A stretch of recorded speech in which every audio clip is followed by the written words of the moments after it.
자, 한번 따라합니다. 위험한 생각, 위험한 생각, 위험한 생각. 위험한 생각. 이런 제목으로 은혜를 나누겠습니다. 혹시 여러분들 놀이공원에 가보신 적이 있으십니까? 네, 자신 있게 우리 권사님은 다녀오셨나 봐요. 놀이공원. 이 놀이공원에 가게 되면요, 연령에 따라서 탈 수 있는 놀이 시설들이 있습니다. 그러니까 어린 영유아 아이들이 탈 수 있는 시설들이 있고, 어린이, 청소년, 청년, 장년들 다양하게 즐길 수가 있죠. 그런데 유명 놀이공원의 경우에는 언제나 줄을 길게 서야지만 탈 수 있는 이 시설이 있습니다. 바로 무엇일까요? 롤러코스터입니다. 롤러코스터. 예전에는 청룡열차다, 그렇게 여러분 들어보셨죠? 이거예요, 바로 롤러코스터. 이 롤러코스터의 경우에는요, 놀이공원에서 하도 인기가 있다 보니까 사람들은 짧은 몇 분의 체험을 위해서 한두 시간 이상 길게 줄을 서야만 해요. 저는 개인적으로 생각을 한번 해봤어요. 왜 사람들이 그렇게 길게 줄을 서서까지 이것을 타야만 하려고 할까? 우리 집 아이들도 있는데 놀이공원에 가면요, 꼭 이걸 타거든요. 타고 나서는요, 다음부터는 안 탄대요. 무섭다라는 거예요. 악소리를 질렀고 눈을 감았고 이야기들을 합니다. 아빠, 다음부터는 안 탄다고. 다음에 가면 또 타요. 그럼 사람들이 왜 이것을 즐길까요? 또 실제 타봤더니 딱 2분 30초야. 타는 것은 2분 30초인데 기다리는 게 2시간이야. 저도 뭐 하는 건지 모르겠더라고요. 타고 나서도 왜 이걸 사람들이 타는 건지. 무섭긴 무섭더라고요. 저도 눈을 감았는데 사람들이, 여러분, 왜 이걸 탈까요? 저는 생각을 해봤어요. 생각을 해보니까 제가 답을 얻은 것이 무엇이냐면, 이것이 바로 우리의 인생과 같기 때문에 좀 스릴이 있잖아요. 올라갔다 내려갔다 이 롤러코스터를 타면서 이게 우리의 인생과도 같기 때문에 사람들이 이런 것들을 타는 것이 아닌가, 저는 그렇게 개인적으로 생각을 해봤습니다. 그렇다면 우리네 인생만이 롤러코스터와 같다 할 수 있을까요? 여러분들은 어떻게 생각을 하십니까? 우리 신자들의 신앙은 어떠합니까? 신자들의 신앙도 마찬가지라는 거예요. 신앙이 좋을 때가 있고 확 식어질 때가 있음을 알 수 있습니다. 실제로 매주 살펴보고 있는 다윗의 광야 생활, 이 광야 생활에 나오는 다윗의 신앙적인 면면을 보고 있노라면 마치 롤러코스터와 같다 할 수 있습니다. 즉, 계속되는 환란 속에서도 신앙이 좋았다가도 또 어느 순간 확 식어졌다가 또 다시 좋아지는 이 다윗의 신앙을 엿볼 수가 있죠. 자, 이 14장에서 다윗은요, 엔게디 광야에서 한 굴에서 용변을 보던 사울을 죽일 수 있었음에도 불구하고 다윗은 죽이지 않았습니다. 24장에 나오는 다윗의 그러한 신앙적인 모습을 보면서, 야, 신앙이 참 성숙하구나. 야, 우리와는 달라. 어떻게 우리는 죽일 것만 같은데 그렇게 철천지 원수인 사울을 죽이지 않을 수 있단 말이야? 참 대단하다, 그렇게 여깁니다. 하지만 25장에서 나오는 다윗의 모습은 어떠합니까?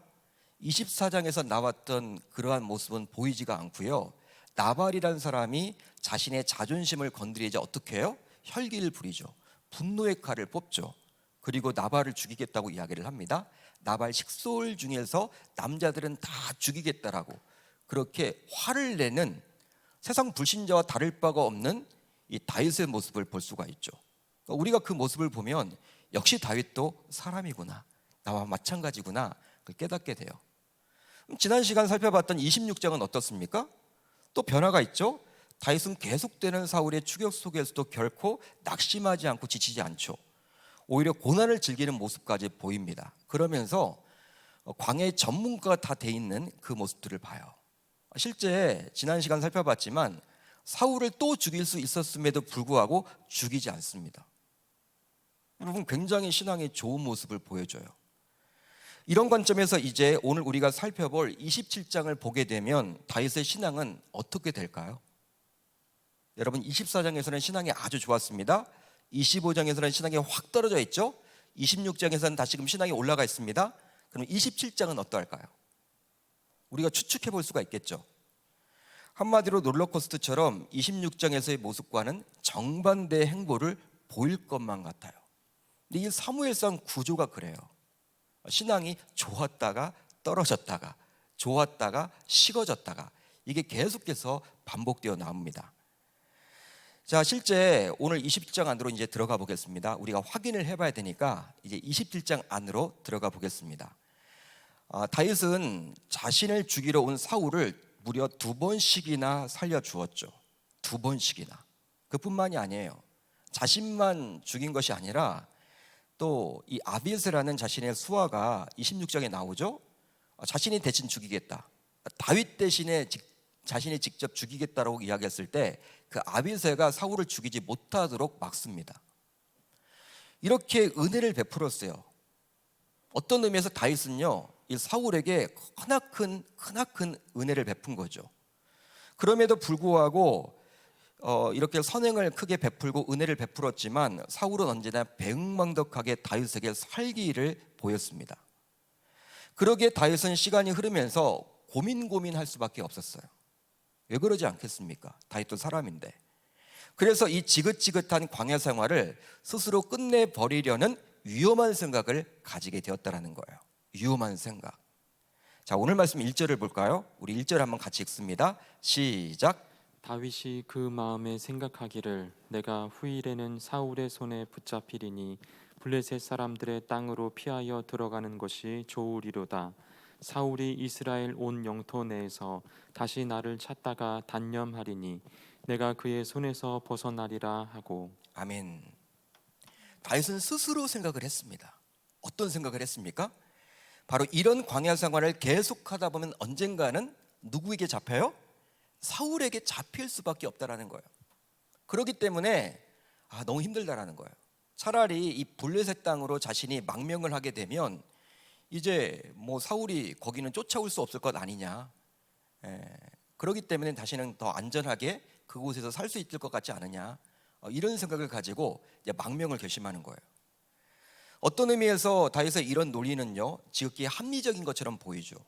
세상은 여러분 이렇게 살라고 이야기를 합니다. 저희들에게도, 우리들에게도 이게 맞다라고 이야기를 해요. 왜 그러냐면 지금 쫓기는 입장에서는 그 자리를 피해야만 하기 때문에 뭐 피하는 게 좋지, 어느 땅에 있든지 간에 목숨을 건져야만 하기 때문에 굳이 유다 이 광야에 있지 말고 그냥 차라리 피해라.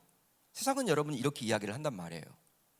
그렇지만 이런 다윗의 위험한 생각에는 분명한 함정이 있습니다. 무슨 함정이냐? 바로 자신을 죽이려고 찾아온 사울이지만 그때마다 하나님께서 피할 길을 여사 자신의 안전을 친히 책임져 주셨다라는 사실을 다윗은 놓치고 있는 거예요. 즉 힘든 광야 생활의 여정이었지만 그 여정 속에서 하나님께서 자신에게 은혜를 베풀어 주셨음을 다윗은 놓치고 있었던 것이죠. 그걸 기억해야 되는데 하나님의 일하심을 놓쳤다는 거예요. 그러기에 신앙생활에 있어서 생각을 많이 한다고 꼭 유익이 되는 것은 결단코 아니에요. 그러니까 어떤 의미에서는요, 단순할 필요가 있어요. 단순할 필요가. 물론 똑똑한 사람들이 여러분 예수를 잘 믿게 되면 인격적으로 만나게 되면 훌륭하게 쓰임을 받지만 참 쉽지가 않아요. 생각이 여러분 많고 많으면요, 이게 어떨 때는 그냥 믿어야 되거든. 이게 하나님은 눈에 안 보이는 분인데 우리 인간의 좁은 머리를 가지고 분석해가지고 이성적으로 내가 이해를 시켜야지만 내가 믿겠다? 이건 끝까지 여러분 쉽지 않을 거예요. 어떨 때는 그냥 믿어야 돼. 믿음으로 받아들여야 하는 거예요. 그러니까 여러분 생각이 많으면 많을수록 그것이 무조건 신앙생활에 유익이 된다? 그렇지 않음을 알 수가 있습니다. 물론 이 세상의 문명은요, 인간의 생각 때문에 진보할 수가 있었죠. 이 세상 문명은 그래요. 즉 인간의 창의적인 생각 덕분에 우리가 이렇게 편리하게 삶을 살아갈 수가 있습니다. 저는 참 우리나라가 너무 편리하다 그런 생각을 해봅니다. 이 배송 문화가 여러분 진짜 발달해 있죠. 외국에서 여러분 깜짝 놀라요. 로켓 배송이 뭐냐, 로켓 배송이. 새벽 배송이 뭐냐, 새벽에 배송이 와. 당일 배송. 요즘에는 서점도 당일에 여러분 오전에 그냥 책을 시키면 오후에 그냥 배달이 딱 돼. 서점에 갈 필요가 없어. 이런 나라예요. 예전에는 여러분 중국집에서만 뭐 짬뽕, 짜장 배달시켰잖아요. 요즘에 배달앱을 이용하면요 생선회까지 와요. 생선회까지. 와, 예전에는 직접 가야지만 먹을 수 있었던 그 생선회까지도 지금은 먹어요. 삼겹살도요 1인분이 배달이 와요. 1인분도 1인 가정이 많다 보니까. 그러니까 얼마나 우리나라가 발달했습니까? 사람들이 여러분 그 생각을 했기 때문에 그런 앱이 생긴 것이고 그런 배송과 배달이 발달하는 거야. 돈 버는 데는요 환장을 한 것 같아. 어떻게 그런 것들을 개발을 했는지, 생각을 했는지 놀래요. 세상은 여러분 그래요. 문명이 발달했잖아. 그 문명을 우리가 누리고 있단 말이에요. 하지만 신앙은 생각과 꼭 정비례하지는 않습니다. 이유가 있는데 그 생각이 하나님이 주신 생각이 아니라 스스로의 생각일 경우 죄성을 가진 인간의 생각인지라 무조건 자신의 유익에 초점을 맞추어서 행동하도록 이끌기 때문이에요. 그러기에 하나님을 믿는 신자라면 아무리 힘든 위기를 만나서 블레셋에 가고 싶은 유혹 그 마음이 있더라도 무조건 그 생각대로 행해서는 곤란하고 그 생각이 과연 하나님께서 주신 생각인지를 확인하는 절차를 반드시 가져야만 합니다. 즉 하나님께 물어봐야 하죠. 그런 생각이 들었을 때 생각은 할 수 있어요. 그렇지만 이 생각이 하나님께서 주신 생각인지를 확인하는 절차가 필요해요. 근데 오늘 말씀 사무엘상 27장을 보면요 다윗은 기도하지 않습니다. 하나님께 묻질 않아요. 지금까지 광야 생활을 해오면서 항상 하나님과 동행하며 하나님과 묻고 지냈던 다윗이었지만 오늘 27장에 나타나는 이 다윗은요 하나님께 더 이상 묻질 않는단 말이에요. 여러분 지금까지 다윗이 상황을 판단하는 기준은 무엇이었습니까? 26장까지를 보게 되면 그래도 광야 생활을 하면서 다윗이 상황을 판단하는 기준은 무엇이었어요? 자신의 생각이 아니었죠. 생각대로 움직이는 것이 다윗이 아니었어요. 심지어 주변 사람들의 조언이나 세상의 시류를 따르지도 않았습니다. 그게 바로 다윗이었습니다. 오직 하나님이 그의 결정과 판단의 기준이었죠. 한마디로 지금까지 다윗은 하나님의 뜻을 철저히 따라 지켰습니다.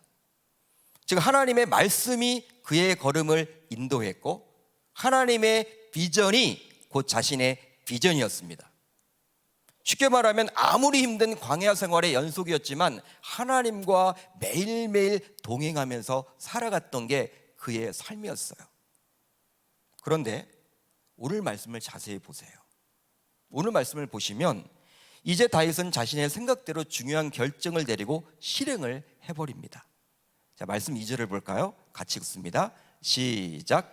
다윗이 일어나 함께 있는 사람 600명과 더불어 가드 왕 마옥의 아들 아기스에게로 건너가니라. 다윗이 일어나 아기스에게로 건너가니라.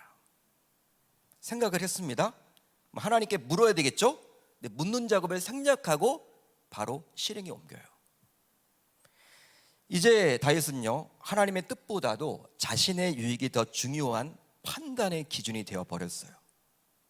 즉 스스로 생각해서 결정을 내리다 보니 하나님의 뜻이 아니라 어떻게 하면 자신에게 더 유익이 되는지가 중요하게 되었죠. 실제 다윗을 향한 하나님의 뜻은요 다윗이 아무리 힘든 광야 생활을 해야만 하지만 이방에 가는 것을 원치 않으셨어요. 이방 나라로 망명하거나 떠나는 것을 원치 않았단 말이에요. 이미 다윗은 경험을 했었습니다. 사무엘상 22장을 보게 되면요 어떤 사건이 나옵니까? 우리가 살펴봤죠. 이 다윗이 모압 미베스라는 곳에 가서 모압 왕에게 일시적으로나마 자신의 몸을 의탁했습니다. 편하게 여러분 탱자탱자 지냈어요. 편리하게. 이방에 여러분 요단을 건너가서 모압 땅으로 간 거예요. 근데 하나님이 가만 놔두지 않았죠. 가 선지자를 보냅니다. 보내가지고 너 왜 거기 있니? 너 빨리 돌아와. 내가 있을 곳은 거기가 아니야. 이방 땅이 아니야. 모압 땅이 아니야. 에? 너는 유다 광야로 돌아와야 돼. 결국 갓 선지자의 말씀에 순종해서 이제 다윗은 헬의 숯불가로 돌아왔죠. 그걸 이미 경험했단 말이에요. 그것이 하나님의 뜻이었습니다. 초창기부터 지금까지 아무리 힘든 광야 생활의 연속이지만 이방으로 가서는 아니 된다라는 거예요. 이렇듯 하나님께서는 다윗에게 주어진 도피 생활을 유다 내에서 하기를 원하셨다라는 것이죠. 물론 정말 피가 말리고 힘든 여정이 되겠지만 그것을 하나님이 원하셨기 때문에 다윗은 지금까지 유다 내에서 이리저리 도피 생활을 하면서 즉 생존의 위협을 느끼면서 하루하루를 살아냈습니다. 지금까지 잘 살아왔어요. 그런데 이제 다윗은 스스로 생각해서 결정을 내림으로 하나님의 뜻보다도 자신의 안위가 먼저이게 되었다라는 거예요. 우선이게 되었다라는 거예요. 그래서일까요? 사도 바울은 로마서 8장에서 다음과 같이 유명한 말씀을 남겼습니다. 제가 읽어드릴게요. 육신의 생각은 하나님과 원수가 되나니, 육신의 생각은 하나님과 원수가 되나니 이는 하나님의 법에 굴복하지 아니할 뿐 아니라 할 수도 없음이라. 어떤 말입니까? 생각도 생각 나름이다. 그러니까 여러분 로마서를 쭉 읽어보면요, 육의 생각이 있고 영의 생각이 있습니다.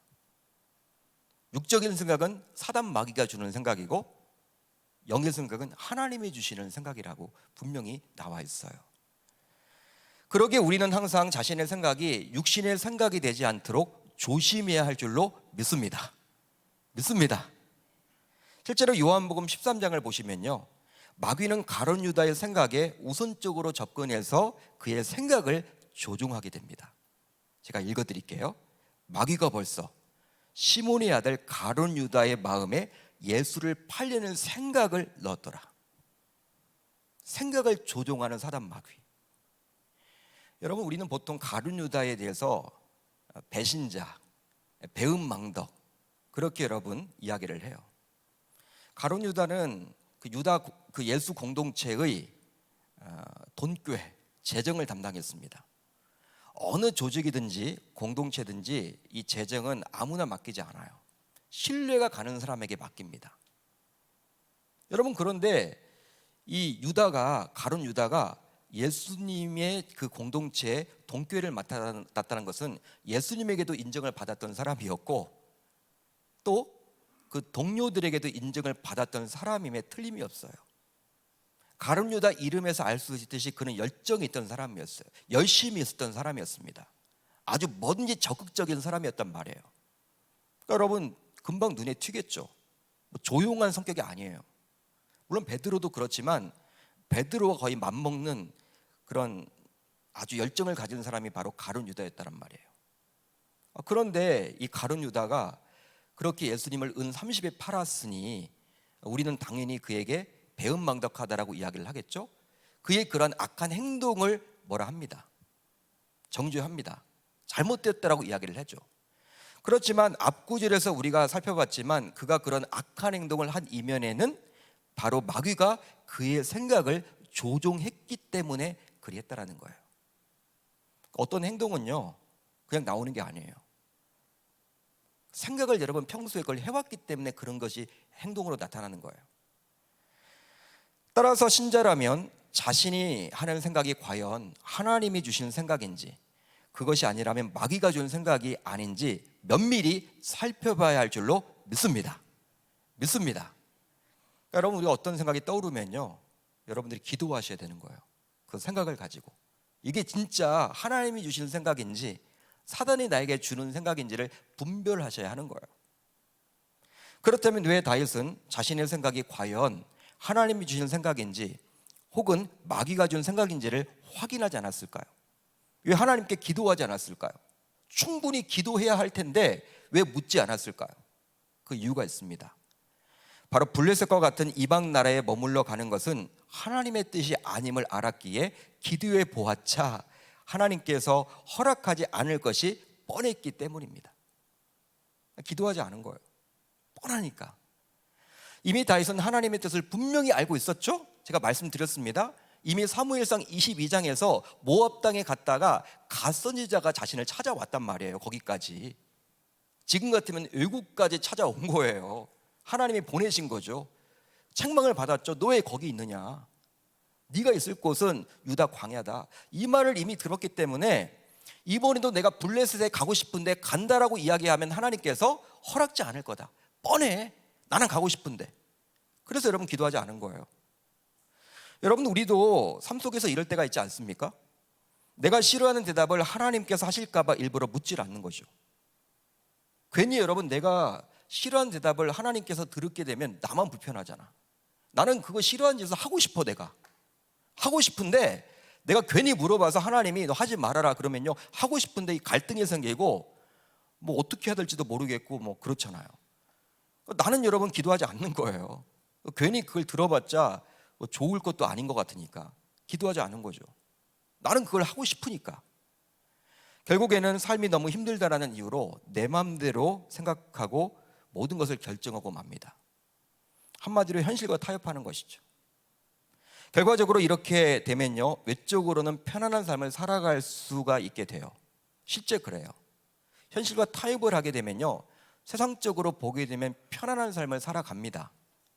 실제 오늘 말씀을 보게 되면 다윗은 어느 때보다도 편리하고 편안한 삶을 살아가게 되었어요. 바로 다음의 구절을 통해서 확인이 가능한데요, 같이 읽습니다. 시작. 다윗이 가드에 도망한 것을 어떤 사람이 사울에게 전하매 사울이 다시는 그를 수색하지 아니하니라.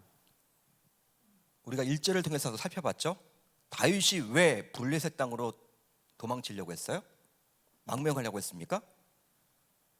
그쪽에 가게 되면 사울이 자신을 쫓아오지 못할 것이라는 확신 때문에. 그럼 자신은 살아남을 수 있다, 자신은 생명을 구할 수 있다, 목숨을 구할 수 있다, 이렇게 도피 생활을 계속할 필요가 없다, 이런 생각 때문에 가게 되었죠. 근데 그게 이루어진 거예요. 진짜 이루어지게 된 거예요.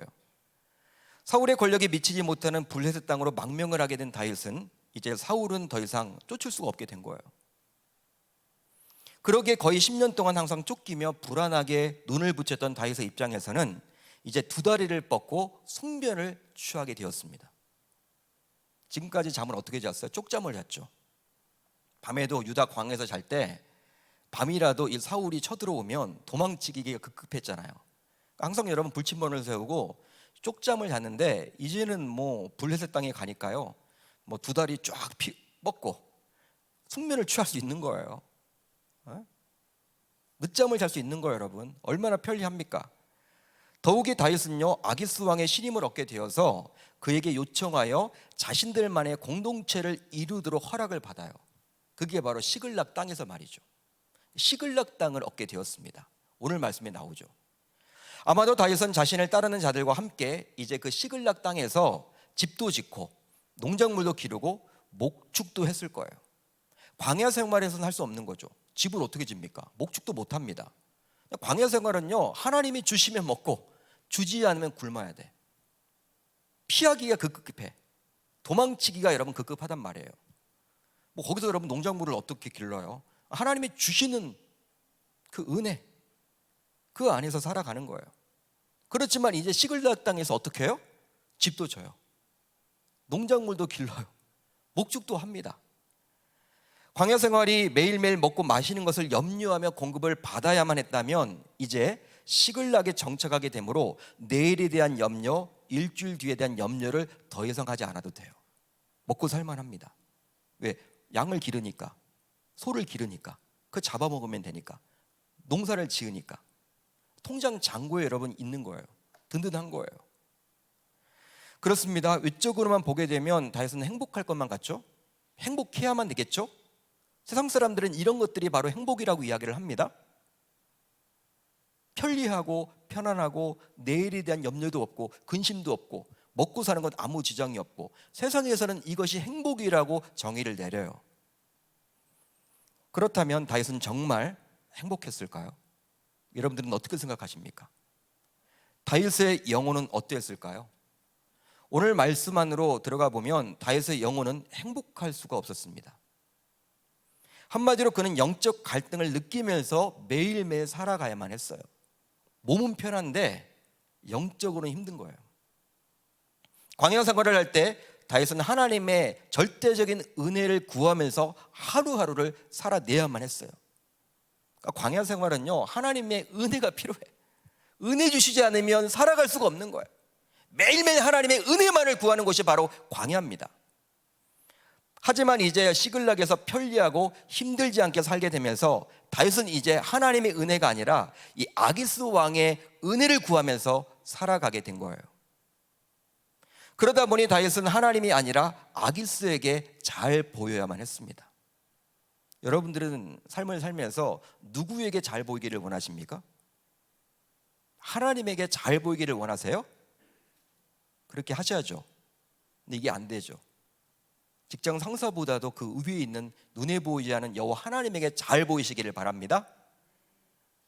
근데 광야 생활을 할 때 다윗은 오직 하나님에게만 내가 잘 보이도록 몸부림을 쳤는데, 이제 시글락에서 먹고 살만 했는데 그 영토가 여러분 블레셋 내에 있는 거잖아요. 왕의 통제권 안에 있는 거잖아요.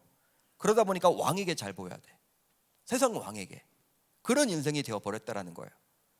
실제 다윗은 블레셋의 아기스 왕에게 자신을 가리켜서 당신의 종이라고 말을 합니다. 자, 5절을 보세요. 5절 하반절을 보면 이렇게 나와 있죠.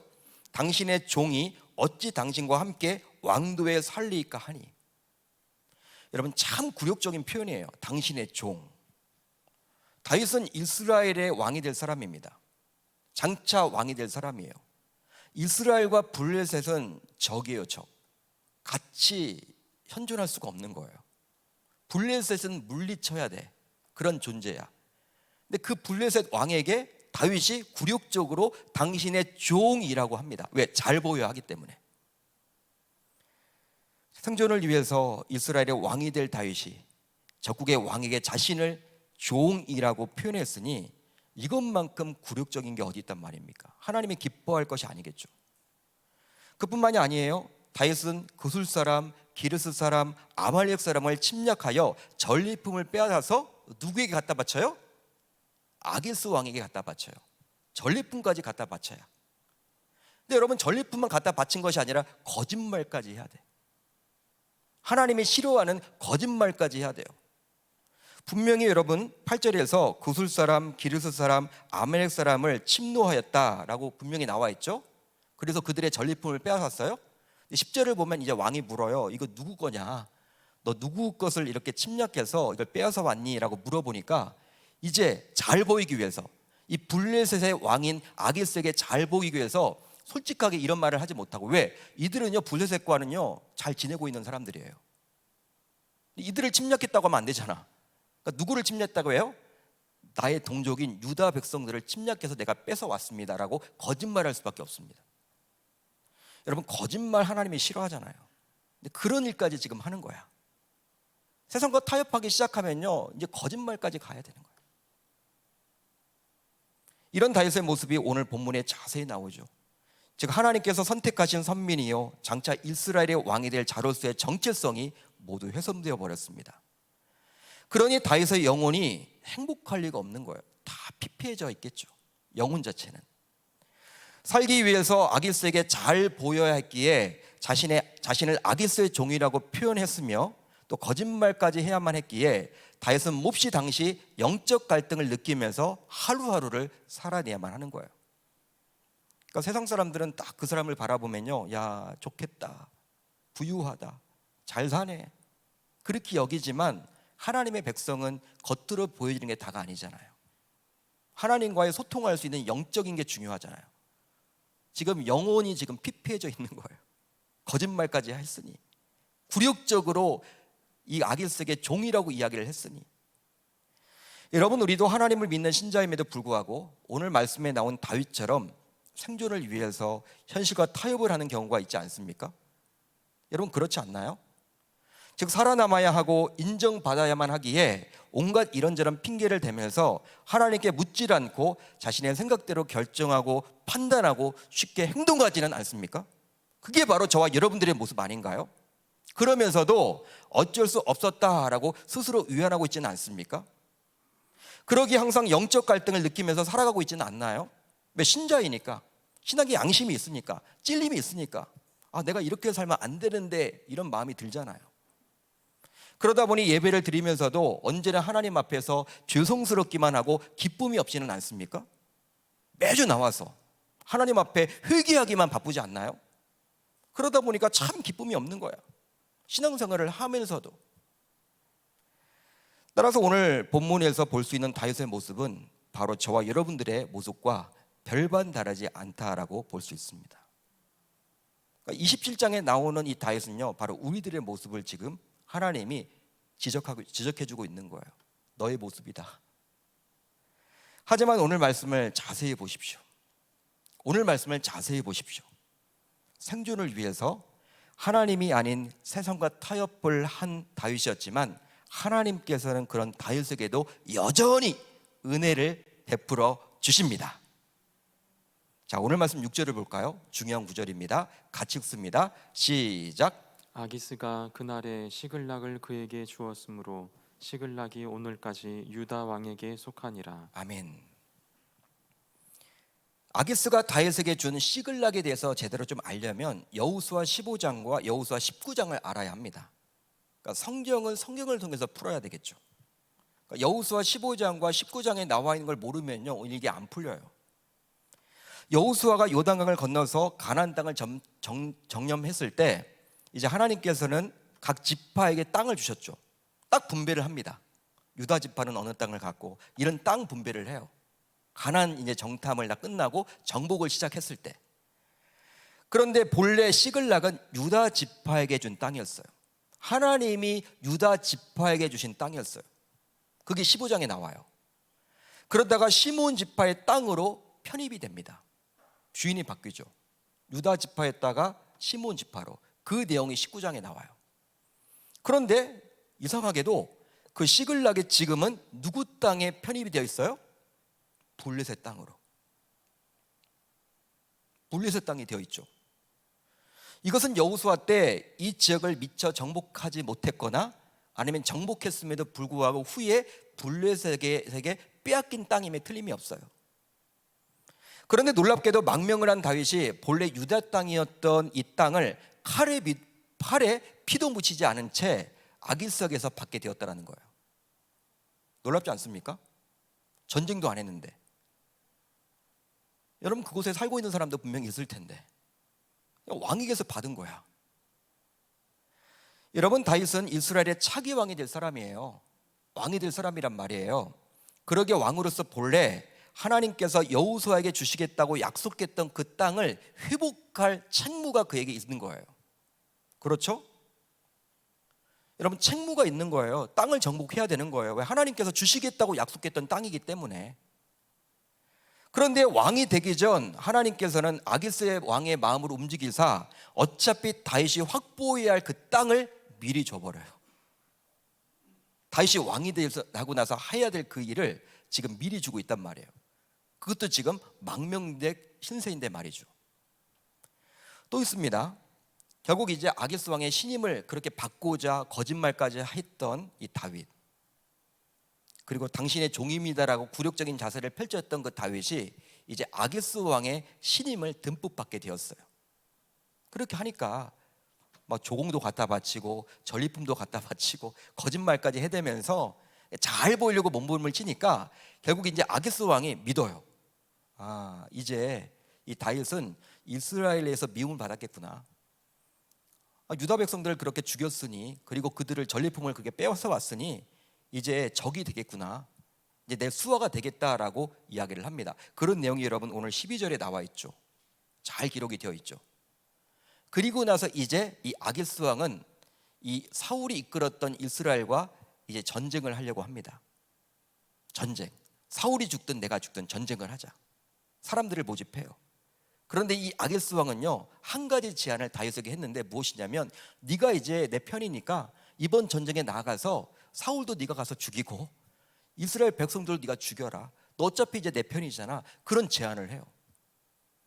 여러분, 그런 제안을 받았던 이 다윗, 어떤 마음이었을까요? 여러분들이 다윗이라면 어떤 마음일까요? 참 난처하겠죠. 이러지도 못하고 저러지도 못하는 상황 아닙니까? 아직 아기스의 보호가 필요하고 또 그의 신임도 계속해서 얻어야만 했기에 이스라엘과 싸우지 않겠다라고 할 수도 없는 노릇이죠. 그렇잖아요. 지금 망명객인데 잘 보여 하는데 거기서 안 가겠다고 하면요, 자신들 다 죽어요. 그런데 또 자신이 이스라엘의 왕이 될 사람이 나가서 이스라엘과 싸운다? 이것도 말이 안 되는 거잖아. 하나님이 싫어하는 거잖아. 다윗은요, 이러지도 못하고 저러지도 못하고 갈팡질팡해요. 그런데 이런 난처한 상황에 처하게 되었을 때 하나님께서는 다윗에게 피할 길을 열어주사 아기스의 방백들이 다윗을 신뢰하지 못하게 하사 그냥 그 전투에서 공식적으로 빠지도록 합니다. 전쟁은 왕 혼자 하는 게 아니거든요. 왕의 수하들이 하나같이 어떻게 이야기해? 다윗은 믿을 수 없습니다. 왕이 그렇게 믿는다고 하는데도 믿을 수 없다라는 거예요. 왜? 우리 가드의 영웅이었던 이 골리앗 장군을 죽인 사람인데, 우리가 전쟁을 할 때 뒤에서 우리를 또 에워싸 버리면, 앞에는 이스라엘, 뒤에서 이 다윗이 그 군사들과 함께 에워싸 버리면 우리는 진짜 꼼짝 못하게 죽습니다. 다 반대를 하니까 왕도 어쩔 수 없는 거예요. 너 이제 가지 말아라. 공식적으로 가지 말라고 이야기를 합니다, 다윗에게. 즉 다윗을 철저히 보호해 주셨죠. 왜? 왕이 될 사람이기 때문에, 이스라엘의 왕으로 세워질 사람이기 때문에 이스라엘과 싸우지 못하도록 막아주셨어요. 여러분, 이런 모든 일련의 일들은 오로지 하나님의 은혜로밖에 설명할 수가 없는 거예요. 믿으시면 아멘. 믿으시면 아멘. 하나님의 은혜인 거예요. 하나님의 은혜입니다. 아니 여러분, 시글락 땅을 얻었다니까요. 나중에 왕이 되어서 전쟁을 통해서 이겨내서 겨우 여러분 얻을 수 있는 그 시글락 땅을 다윗이 여러분 망명객인데 얻게 되었다니까요. 이게 말이 됩니까 여러분? 세상적으로는 말이 되지 않는 거예요. 이런 게 어디 있냐? 이게 우연의 일치입니까? 하나님의 은혜죠. 이러지도 못하고 저러지도 못하고 전쟁에 참여하지도 못하고 그렇다고 전쟁에 나가지 않겠다고 할 수도 없는 이런 상황, 애매한 상황 가운데 하나님이 개입해 주셨잖아요. 이게 은혜잖아요. 이제 말씀을 정리하겠습니다. 비록 다윗은 생존 앞에서 하나님이 아닌 자신의 위험한 생각에 결정과 판단을 맡기는 큰 실수를 저질렀고 그 결과 몸은 편하게 되었지만 영적인 갈등을 심하게 겪게 되었어요. 우리가 하나님 같으면 그런 괘씸한 행동을 한 다윗을 결코 용서하지 않겠죠. 우리가 하나님이라면요, 다윗을 쥐어 받고 싶을 거야. 왜요? 여러분, 지금까지 수년 동안 광야 생활을 할 때 누가 지켜줬어요? 누가 양식을 줬어요? 누가 피할 길을 열어줬어요? 하나님. 근데 배은망덕하게도 왜 블레셋에 가서 숨어 있느냐라는 거예요. 알면서도. 예? 기도도 안 하고. 이건 뭐냐? 우리 같으면요, 쥐어 받고 싶을 거야 아마. 하나님이면. 우리가 하나님 같으면 쥐어 받고 싶겠죠.